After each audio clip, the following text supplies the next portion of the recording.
সাথে কর্ণকে দিয়েছে দান করার ভার।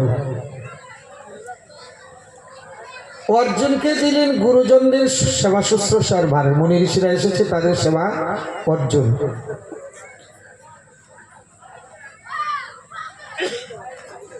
আর নকুলকে দিয়েছেন অভ্যাগত অতিথিদেরকে আপ্যায়ন করা, যারা আসবে সবাইকে আপ্যায়ন করা, সংরক্ষণের তত্ত্বাবধান ছিলেন নকুলের কাছে। নকুল সহদেব তারা এই ভার নিলেন। এখন রসই করার পর তো আবার পরিবেশন করতে হয়। বাবা এও পরিশ্রম কম নয়। পরিবেশন করবে কে? বলে দ্রৌপদী পরিবেশনের ভার। দ্রৌপদী সবাইকে পরিবেশন করছে। সবাইকে সব কাজ ভাগ করে দিয়ে ভগবান শ্রীকৃষ্ণ নিলেন সব মুনি ঋষিদের চরণ ধৌত করার ভার। দেখুন, আমাদেরকে শিক্ষা দিল যে কোনো যজ্ঞ অনুষ্ঠান করতে হলে সাধুগুরু বৈষ্ণবদেরকে কিভাবে সেবা করতে হয়, এই সেবাটা শিক্ষা দিল ভগবান শ্রীকৃষ্ণ নিজে চরণ ধৌত করতে। রাজস্ব যজ্ঞ সমাপন হলো। শ্রীকৃষ্ণ আবার দ্বারকায় ফিরে আসলো।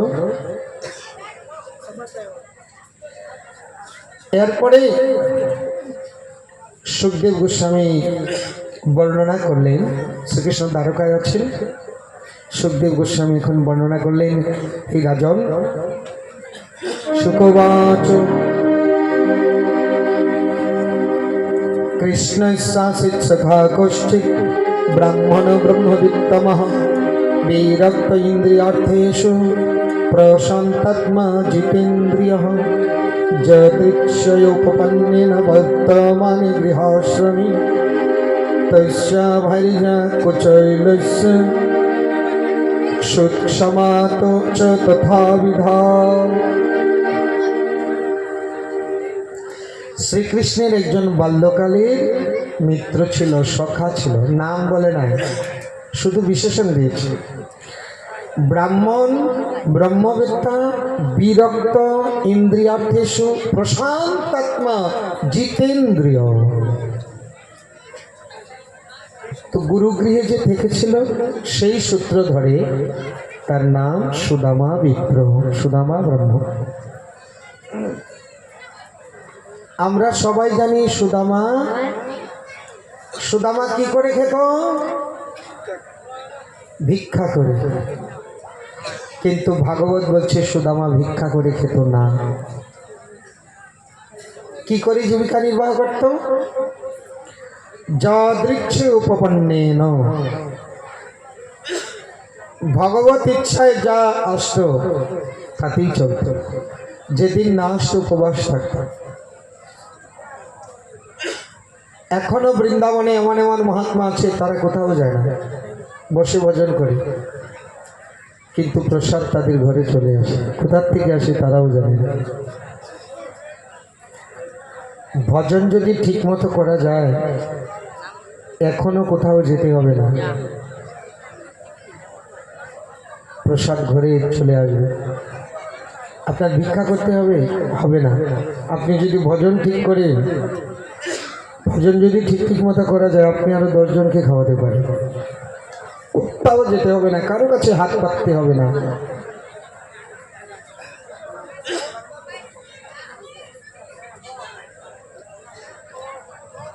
তো সুদামার যেদিন আসতো সেদিন তো পেত, যেদিন না আসতো উপবাস থাকতো।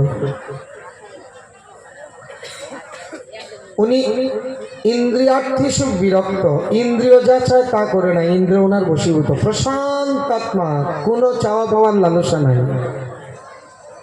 জিতেন্দ্রিয়, ইন্দ্রিয়দেরকে জয় করে নিয়েছে। আমাদেরকে শিক্ষা দিলেন, শুধু গৃহত্যাগ করলে সাধু নাও হতে পারে। ওই দেখুন সুদামা গৃহে থেকেও জিতেন্দ্রিয়। আপনারা জেনে কেউ ভাববেন না যে গৃহে থেকে সাধন ভজন করা যায় না। আমরা কাউকে বলি না গৃহত্যাগ করুন, গৃহে থাকুন, কিন্তু গৃহে থেকে ভজন করতে হবে। আপনার সংসারটা কৃষ্ণময় সংসার হয়ে যাক, এটা চাই। আমরা চাই প্রত্যেকটা পরিবার শ্রীকৃষ্ণের সংসার করুক, স্ত্রী পুত্র কন্যা নিয়ে ভোজন করুন। যা রান্না করবেন ভোগ লাগান, সবে মিলে প্রসাদ পান, তবে আপনি যথার্থ সংসারী। না না, আপনি সংসারী নয়, আপনার সংসারটা আর আপনার রইল না, আপনার সংসারটা ভগবানের হয়ে গেল। কি বাবা পারবেন না? কি আছে বেশি? কি আছে? ও মায়েরা, আপনারা যা রান্না করেন ভগবানকে নিবেদন করে খেলে কি অসুবিধা হয়? ভগবানকে যারা নিবেদন করে না খায় তাদেরকে বলা হয় চোর। আমাকে দোষ দেবেন না, আমি বলি নাই, শ্রীমদ্ ভগবত গীতায় বলছে। আপনারা হয়তো বলতে পারেন আমাদেরকে চোর বললেন, আমি বলবো কে? আমি কে? কোথাকার হরিদাস পাল? শ্রীমদ্ ভগবত গীতায় শ্রীকৃষ্ণ বলছেন যে আমাকে যে নিবেদন না করে খায় সে চোর। ভগবানকে নিবেদন না করে খেলে চুরি করে খাওয়া হয়। মায়েরা, আপনারা ঠাকুর সেবা দেন না? দেন না মনে হয় না? দেন? একটু জোরে বলুন, দেন তো? আওয়াজ নাই তো, মনে হয় দেয় না। দেন না? তো ঠাকুর সেবাটা কি দিয়ে দেন? কেউ বলবেন কলা, কেউ বলবেন বাতাসা, কেউ নকুল দানা, কেউ বলবে আপেল, কেউ বলবে জল, তুলসী, যেদিন যেটা মিলে সেটা। ঠিক আছে, কেউ নকুল দানা, কেউ কলা, কেউ আপেল, কেউ বাতাসা, কেউ চিনি। এখন আপনারা কি খান? আপনারা কলা, চিনি, বাতাসা, নকুল দানা খেয়ে থাকেন তো? আপনার ঘরে যদি কোনো অতিথি যায় বা আপনি যদি কারো ঘরে অতিথি যান, সে যদি আপনাকে একটু নকুল দানার কলা দেয়, আপনার পেট ভরবে তো? আপনাকে নকুল দানা কলা দিয়ে তারা যদি পেট ভরে খায়, আপনার কেমন লাগবে? আমরা ঠাকুরকে দেই নকুল দানা, কলা, যাতে যাই যা পাই তাই দেই, কিন্তু আমরা কি খাই? আমরা তো 3-4 বেলা একেবারে উদর পূর্ণ করে খাই, তাই না? আর ভগবানের কপালে নকুল দানা, চিনি, বাতাসা। ভগবানকে সকাল সন্ধ্যা খুব ধূপ দেখায়, ধূপ খুব দেখায়। বলে আপনি যদি কারো বাড়িতে যান, আপনি অতিথি ভগবান, ভগবান তো আপনাকে শুধু ধূপ দিয়ে আরতি করুক, আর সারাদিন যদি খাবারটা না দেয়, কেমন লাগবে? অতিথি ধূপ ধুনা দিয়ে আরতি করলাম, কিন্তু খাবার দিলাম না, আপনার কেমন লাগবে? হয়তো আপনি বলবেন এমন বেটার বাড়িতে আসলাম, ও সারাদিন শুধু ধূপ দিলা দিয়ে আরতি করলো, একটু খেতে দিল। এই কষ্ট পাবেন কিনা? তো আমরা ভগবানকে খুব ধূপ ধুনা দিয়ে আরতি করাই। ঠিক আছে, আরতি করতে হয়, সময় মতো আরতি করুন। এখন খাওয়ার সময় আর ভগবানের কথা মনে থাকে না।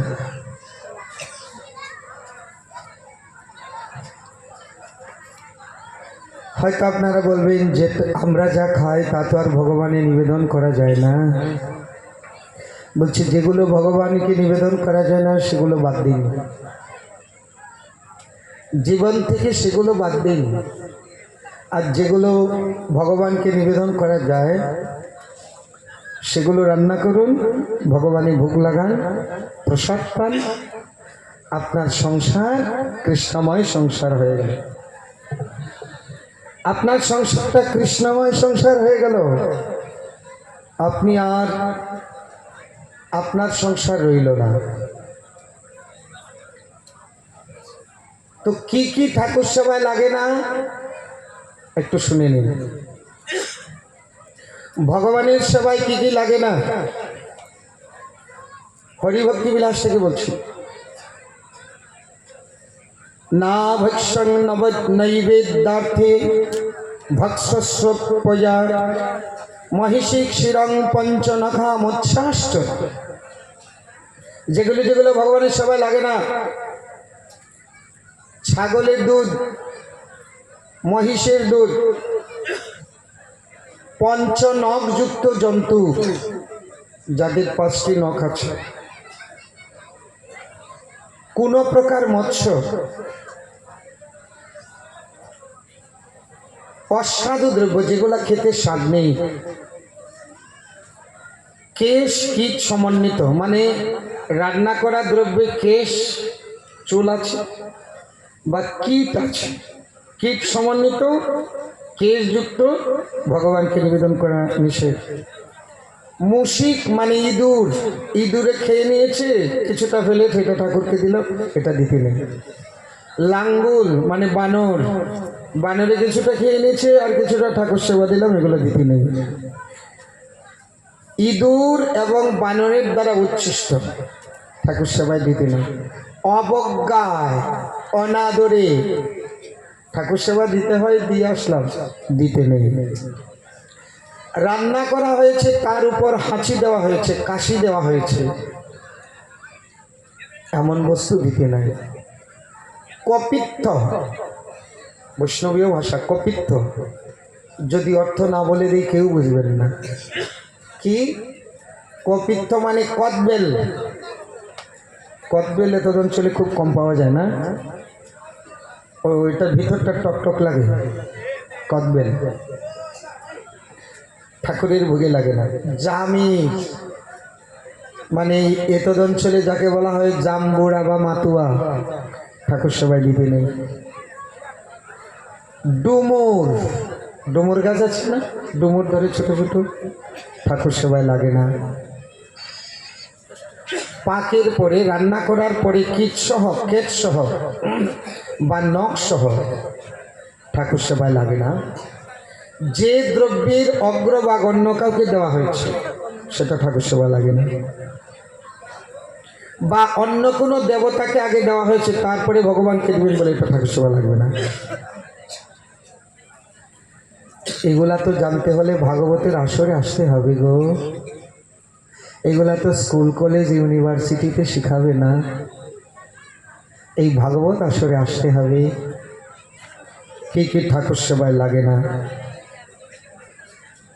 এবং অন্য দেবতার প্রসাদ ভগবানকে নিবেদন করবে না, কিন্তু ভগবানের প্রসাদ সব দেবতাকে নিবেদন করতে পারে।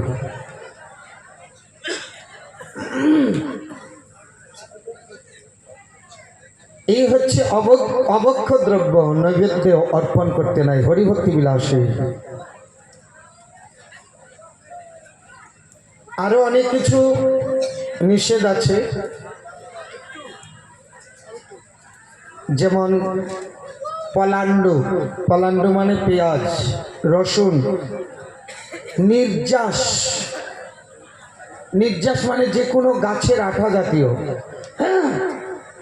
ঠাকুর সেবায় এগুলো অভক্ষ। গ্রিনজন মানে গাজর, ঠাকুর সেবায় লাগে না। কলমি শাক, এগুলো মূলক, বলছে যারা মূলা ভোজন করে তাদের থেকে ভগবান অনেক দূরে থাকে। যারা কলমি শাক খায় বলছে আমি কৃষ্ণ ভজন করি, কথা বলারই তার অধিকার নাই।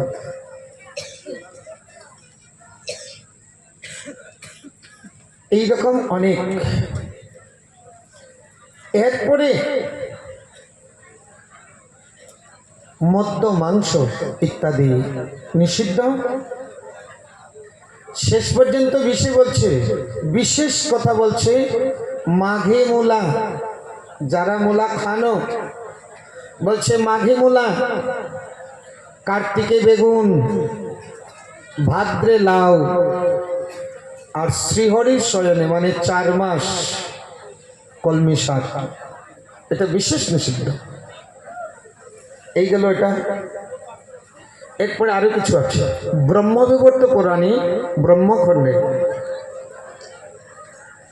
তামার পাত্রে দুধ, ভালো করে শুনবেন, তামার পাত্রে দুধ অভক্ষ। উচ্ছিষ্টমুখী ঘি, ঘি যদি নিতে হয় খাওয়ার আগে পাতে নেবেন, খাওয়ার পরে যেন ঘি নেবেন না। উচ্ছিষ্টমুখী ঘি, লবণ সহ দুধ, গোমাংস সদৃশ হয়।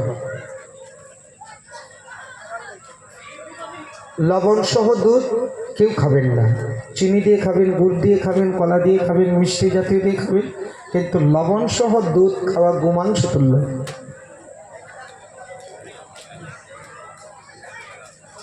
কাঁসার পাত্রে নারিকেল বা নারিকেলের জল, তাম্র পাত্রে দুধ নিষিদ্ধ এবং মধু নিষিদ্ধ, গুড় চিনি। তামার পাত্রে মধু গুড় চিনি দিলে সেটা সুরার সমান হয়। বলুন কত কিছু শিকার আছে। আরো বলছি, দেখবেন এদিকে ইনফুট আর এদিকে আউটফুট যেন না হয়। নিতাই গৌর হরি বল। কিছু জন এখানে থাকে,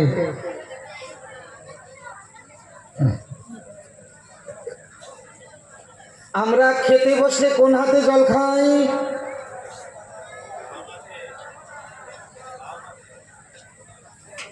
জানি তবু বললাম আর কি।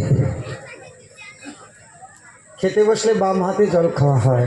দেখুন শাস্ত্রে স্পষ্ট নিষেধ, বাম হাতে জল খেলে সুরাপান করা হয়।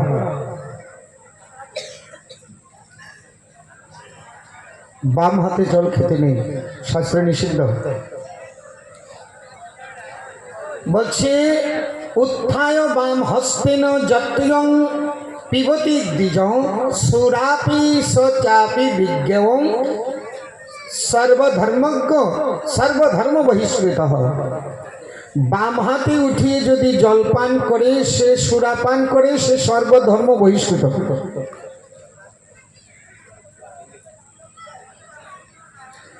হয়তো পাঠ থেকে গিয়ে বলবেন বাবাজি বলার কথা বলে যাক, আমরা কি এগুলা করা সম্ভব?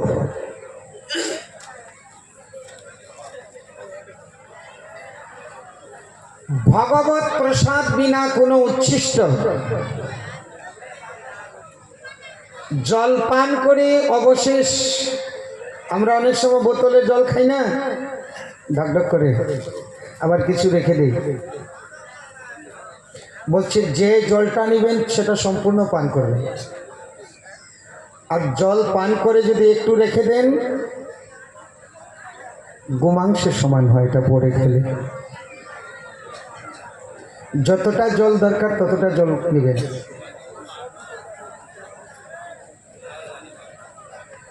খালি তো মোবাইল টিভি এগুলা তো জানি না, মোবাইল টিপা সবাই জানে, কিন্তু এগুলা তো জানি না। হ্যাঁ, এইগুলো জানতে হলে ভাগবত আসরে আসতে হবে।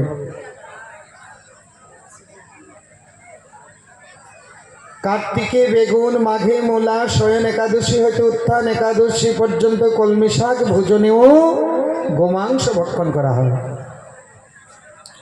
আচ্ছা, বাম হাতে জল তো খাওয়া যাবে না। আপনি যে খেতে বসবেন থালার বাম পাশে জলটা রাখা যাবে না, শাস্ত্রে নিষিদ্ধ। এগুলো সাধারণ জিনিস, একটু অভ্যাস করলে হয়ে যাবে। এটা কিছু না, একেবারে যে মনে করবেন না এত বড় একটা বোঝা, জানার বিষয়। মানুষ জানে না তাই করে না। আচ্ছা, খাবার, অন্ন এবং জল, আমরা যখন ভোজন করি অনেকে অন্ন বাম দিকে রাখে। বলছে বাম দিকে অন্ন রাখা চলবে না, অন্নটা ডান দিকে রাখা হবে। জলটাও, জলের গ্লাসটাও ডান দিকে রাখতে হবে, না হলে সেটা অভক্ষ হয়।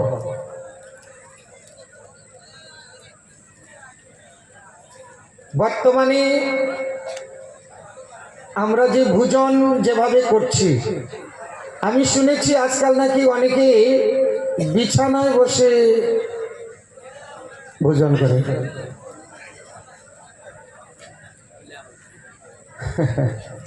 হয়তো এখানে অনেকে করছেন, এখানে হয়তো দু চারজন আছে এমন ভদ্রলোক শিক্ষিত ব্যক্তি যে বিছানায় বসে ভোজন করে। শাস্ত্রে বলছে বিছানায় বসে ভোজন করলে তার দারিদ্র আসে।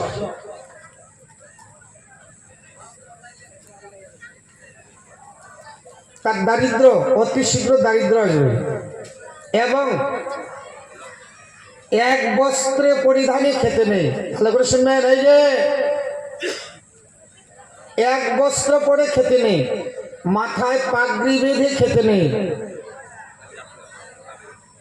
আরেকটা বলবো, সবার অসুবিধা লেগে যাবে, রাগ করবেন না তো কেউ? বলেই ফেলি। হ্যাঁ, আচ্ছা।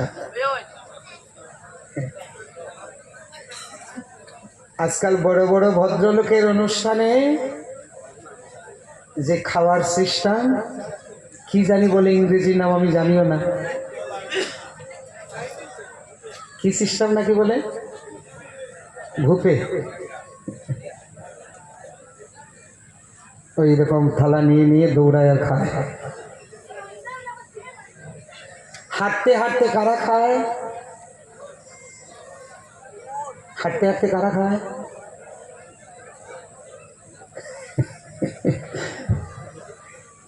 গরু ছাগলরা হাঁটতে হাঁটতে খায় না?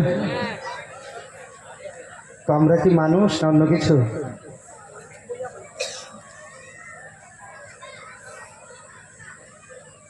হাঁটতে হাঁটতে খাওয়া নিষেধ। এরপরে আজকাল আরো একটা বেশি কথা কি, খেতে গেলে জুতাটা খুললে খুব ঠান্ডা লাগে, জুতা চপ্পল পায়ে দিয়ে খাওয়া হয় না? খাওয়া হয় না? বলছি মাথায় পাগড়ি বেঁধে এক বস্ত্র পরিধানে চপ্পল পায়ে দিয়ে, জুতা চপ্পল পায়ে দিয়ে খেলে রাক্ষসের খাবার হয়।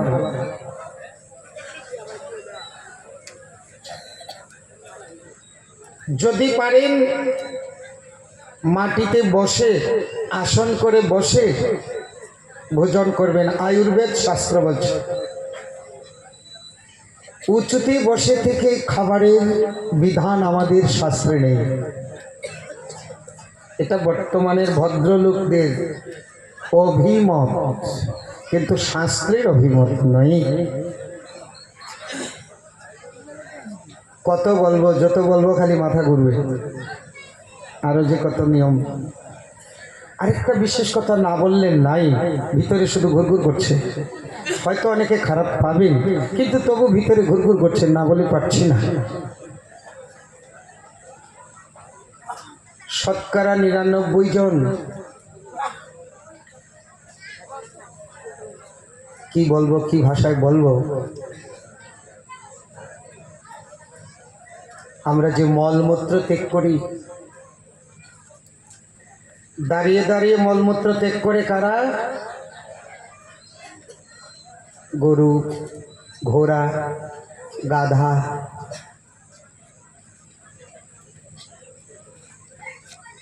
দাঁড়িয়ে দাঁড়িয়ে মলমূত্র ত্যাগ করা নিষেধ।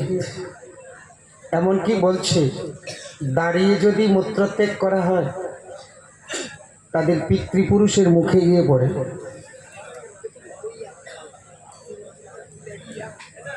সেজন্য বলতে পারছি না, মুখে লাগে, জানেন, না বললে তো জানবে না।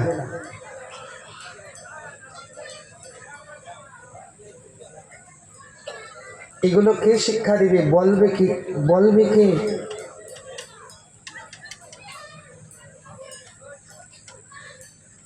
মলমূত্র আমাদের ত্যাগ করতে হবে, কিন্তু যথাস্থানে সুন্দরভাবে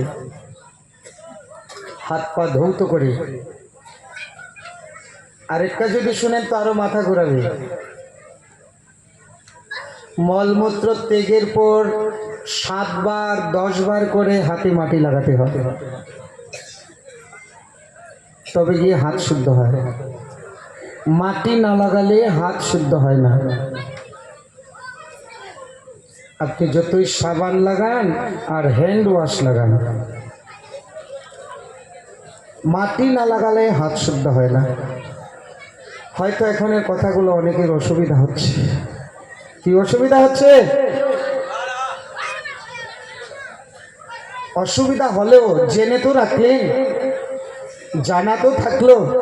হয়তো অনেকে জীবনেও শুনেন নাই। এখন যে কথাগুলো বলছি হয়তো অনেকে জীবনেও শুনেন নাই। এগুলো বলার মানুষ কোথায়?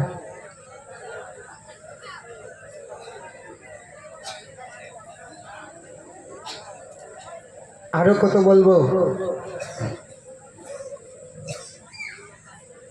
সঙ্গে যখন এসেছে আরো কিছু কথা বলে দিই। এগুলো হয়তো আর জীবনে শুনেন নাই, আরো কিছু কথা বলে দিও আজকে।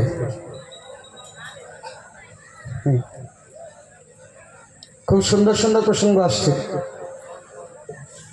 যেমন খাবার বিধি নিয়ম, মলমূত্রের বিধি নিয়ম, এগুলো আমাদের বিশেষ। আরেকটা বিশেষ কথা বলে যায়, আমি জানি না কিন্তু কয়েকজনের মুখে শুনেছি, বিশেষ বিশেষ ব্যক্তির মুখে শুনেছি। ভালো করে শুনবেন, হয়তো কোম্পানিওয়ালারা আমাকে পেলে অসুবিধা হতে পারে। আমি অনেকজনের মুখে শুনেছি, তবে বিশেষ বিশেষ ব্যক্তির মুখে শুনেছি। বর্তমানে যে টুথপেস্ট দিয়ে আমরা দাঁত মাজি, এই বেশিরভাগ পেস্ট নাকি পশুর হাড় মিশ্রণ থাকে।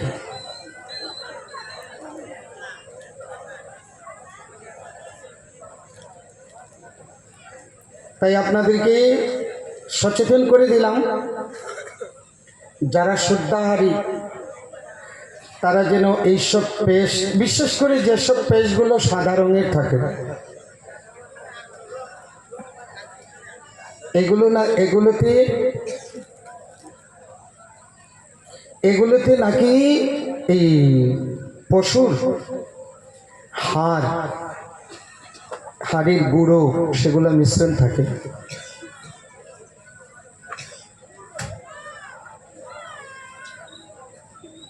এখন কিছু গুরুত্বপূর্ণ কথা বলবো। এ জন্মে কি পাপ করলে পরজন্মে কি হয়ে জন্ম নেবে, অত্যন্ত গুরুত্বপূর্ণ কথা। এই জন্মে কি কি পাপ করলে পরজন্মে কোন কোন জন্ম লাভ হবে। হ্যাঁ,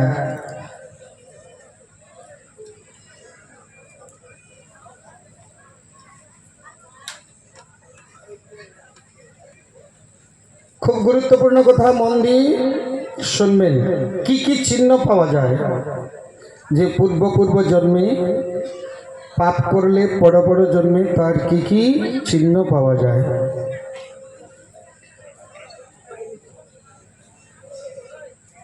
দেখুন কি সুন্দর লেখা, গরুর পুরাণ থেকে বলছি। গরুর পুরাণ উত্তরখণ্ড 144 নম্বর অধ্যায়। গরুর পুরাণ উত্তরখণ্ডে 44 নম্বর অধ্যায়। কত সুন্দর বলছেন। গরুর ভগবানকে জিজ্ঞাসা করেছেন, মানুষগণ পুণ্য প্রভাবে নানাবিধ স্বর্গ নিরূপিত আছে, যে পুণ্য করে স্বর্গে যায় ওই সকলে স্বর্গভোগ ও সুখ, বল, পুষ্টি, পরাক্রম বর্ধক। হে সত্যস্বরূপ দেব, পুণ্যশীলাদি ইহকালে সুখ ভোগ আদি স্বর্গলাভ হইয়া থাকে। এই বাক্য সত্য, ইহার অন্যতা হয় না। ধর্মই জয় করিয়া থাকে, অধর্ম জয় করিতে পারে না। সবসময় ধর্মেরই জয় লাভ হয়, ক্ষমাই জয় করে, ক্রোধ কোনোদিন জয় করিতে সমর্থ হয় না। বিষ্ণুই জয় করতে পারেন ও অসুরগণ জয় করতে পারে না। এই সকল পুণ্য হইতে যে শুভ হয় তাহাও আমি জেনেছি। লোকের যেরূপ পুণ্য উৎকৃষ্ট, সেই ব্যক্তি সেইরূপ উৎকৃষ্ট গতি লাভ করে। সেই সমস্ত আমার পরিজ্ঞাত আছে। কেবল একটি বিষয় জানিতে ইচ্ছা করি যে পাপিষ্ঠ ব্যক্তিরা যে রূপ কর্ম বিপাক বশত নরকগামী হয়, আর ওই পাপীরা যে জনিতে জন্মপ্রাপ্ত হইয়া যে রূপে উৎপন্ন হইয়া থাকে, ইহা অবগত হওয়া আমার অভিলষিত। প্রভু তুমি কৃপা করে বলো, আপনি সংক্ষেপে আমার অভিলষিত বর্ণনা করিয়া কৃতার্থ করুন। শ্রীকৃষ্ণ কহিলেন, হে তাক্ষ, মানবগণ শুভাশুভ ধর্মের ফলে উপভোগের নিমিত্ত পৃথিবীতে জন্মগ্রহণ করে স্ব কর্ম অনুসারে তাহাদিগের শরীরের নানা প্রকার চিহ্ন। পূর্ব যে কর্ম করে সেই অনুযায়ী তাদের শরীরে নানা রকম চিহ্ন হয়। কেউ আবার খারাপ পাবেন না, এই চিহ্নগুলো কারোর মধ্যে থাকলে খারাপ পাবেন না, জানানোর জন্য বলছি। হয়তো কারো শরীরে এই চিহ্নগুলো থাকতে পারে, হয়তো আপনাদের মনে দুঃখ পেতে পারে, কিন্তু আপনাদেরকে জানানোর জন্য বলছি। আপনাদেরকে লজ্জা দেওয়া বা অপমান ছোট করা আমাদের উদ্দেশ্য নয়, আগেই ক্ষমা চেয়ে নিচ্ছি। এগুলো না বললে, এইসব আসরে না বললে কে জানাবে, এগুলো কে বলবে? যারা আত্মজ্ঞান লিপ্সু, গুরু তাহাদিগকে শাসন করেন। যারা আত্মজ্ঞান লিপ্সু মানে আত্মজ্ঞান লাভ করার ইচ্ছা, গুরুদেব তাহাদেরকে শাসন করে। আর রাজা দুরাত্মা ব্যক্তিদেরকে শাসন করে। আর যাহারা গুপ্তভাবে পাপ আচরণ করে,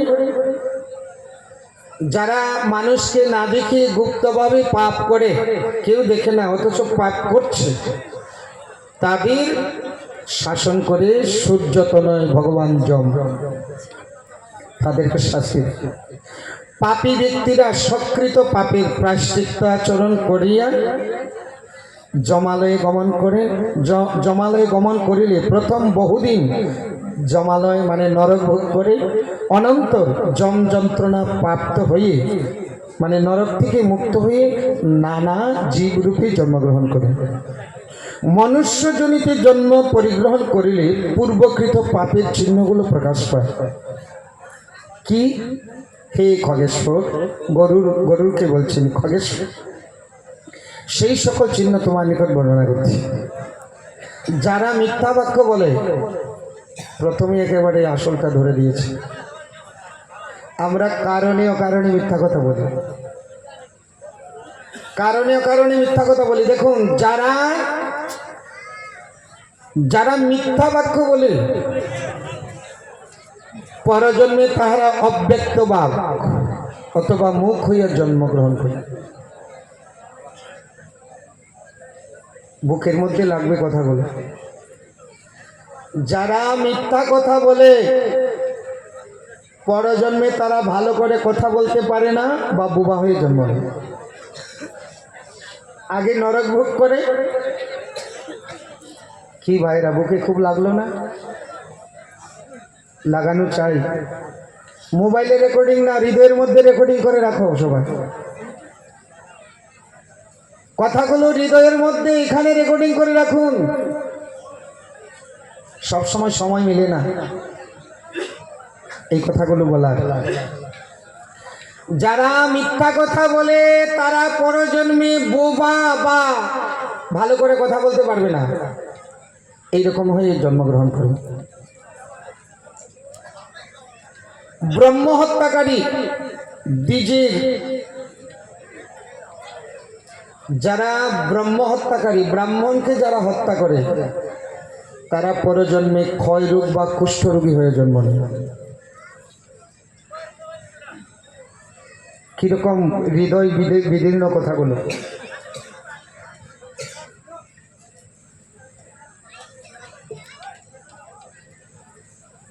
এখন কথাটা কি করে বলি?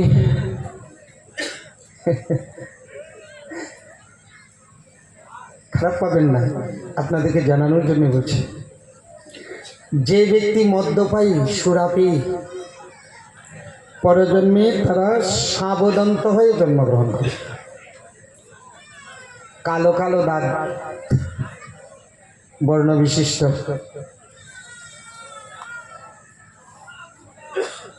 যারা এই জন্মে স্বর্ণ চুরি করে,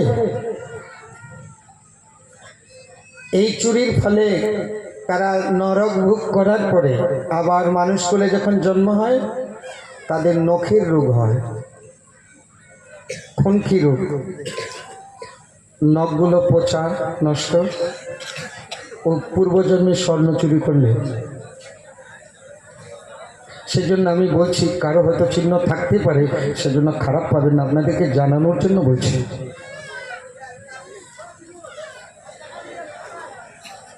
যে গুরু পত্নী গমন করেন, এমন দুরাচারী যে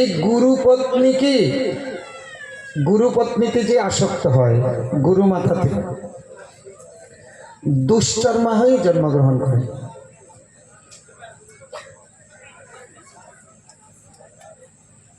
পাপী মানে নরক ভোগ করার পরে তারপরে দুশ্চর্ম, তাদের গায়ের চামড়া বিশ্রী হয়। যাহারা সংযোগী অনিমন্ত্রিত হইয়া ভোজন করিলে সে কাকজনিতে জন্মগ্রহণ করে থাকে। কারো বাড়িতে অনিমন্ত্রিত হয়ে যদি কেউ ভোজন করে, পরজন্মে সে কাক হয়ে জন্মগ্রহণ।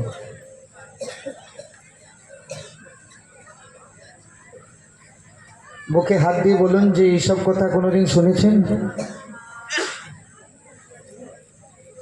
বিশেষ কথা। এরপরে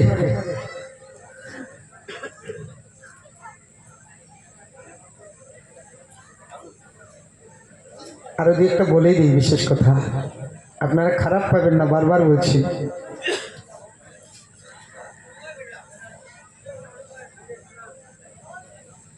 যারা ব্রাহ্মণকে পর্যুষিত অন্ন প্রদান করে, মানে বাসি অন্ন ব্রাহ্মণকে দান করে, তারা কুব্জতা প্রাপ্ত হয়, মানে পিঠের মধ্যে কুজ হয়ে জন্ম হয়।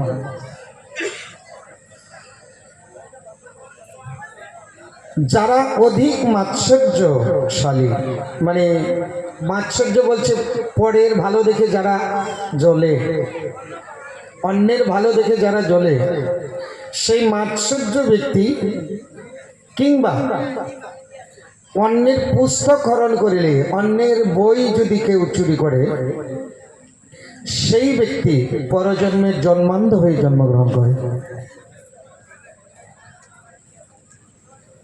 সাবধান, এগুলো যেন আমরা ভুল। হ্যাঁ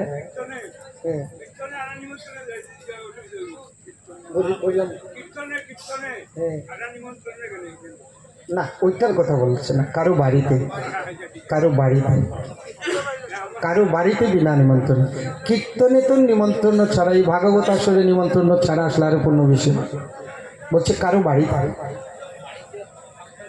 আচ্ছা, যারা ফল চুরি করে, ওর গাছের আম, ওর গাছের কলা, ওর গাছের পেঁপে, এখন একটা মজার জিনিস আসছে, এটা শুনে খুবই আনন্দ পাবে। যারা ফল চুরি করে, আছে না, ওর গাছের কলা, ওর গাছের আম, ওর গাছের পেয়ারা, ওর গাছের পেঁপে চুরি করা হয় না, বলছে যারা ফল চুরি করে তারা পরজন্মে কি হবে?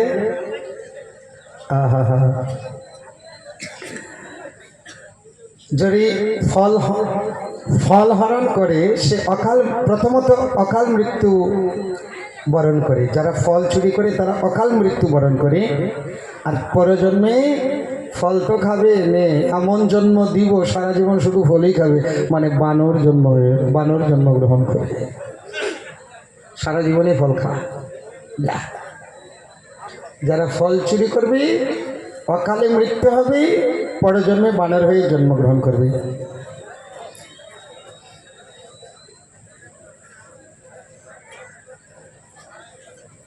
পরে বানর দেহ থেকে মুক্ত হয়ে তারা গলগণ্ড রোগী হয়ে থাকে। যে অদত্ত অন্ন ভোজন করে সে পরজন্মে অনপত্য দোষে ক্লেশ পায়। দেখুন কতগুলো বলবো, একটা অধ্যায় শুধু এইরকম।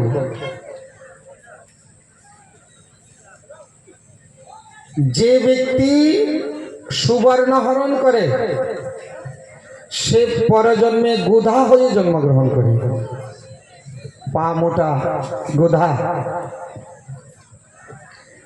যে ব্যক্তি বিষ প্রদান করে, একজন আরেকজনকে বিষ খাওয়ায় না, যে ব্যক্তি অন্যকে বিষ প্রদান করে সে পরজন্মে অন্যকে দিয়েছিল তো ওই বিষটা ওর মুখেই থাকে, মানে সর্প হয়ে জন্ম নেয়।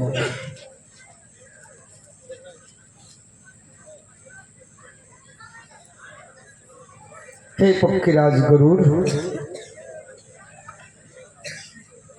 এই ধরনের আরো কত কত। আমরা একটা অধ্যায় অনেক বড়, সব কিছু বলতে পারছি না, সময় কম। যৎকিঞ্চিত বলছি, আবার যদি আগামীতে যদি আবার আসা হয় ভাগবত আনে এরপর থেকে বলবো, এবার এতটুকুই থাক না। বলি আনন্দ গন্ধ গোবিন্দ কি জয়, জয় শ্রী রাধে শ্যাম। দেখুন কত কত কথা। এই 7 দিনে কি বলা হয় কিছু বলা যায় না। 7 দিনে পেটের কথা সব পেটেই থেকে যায়।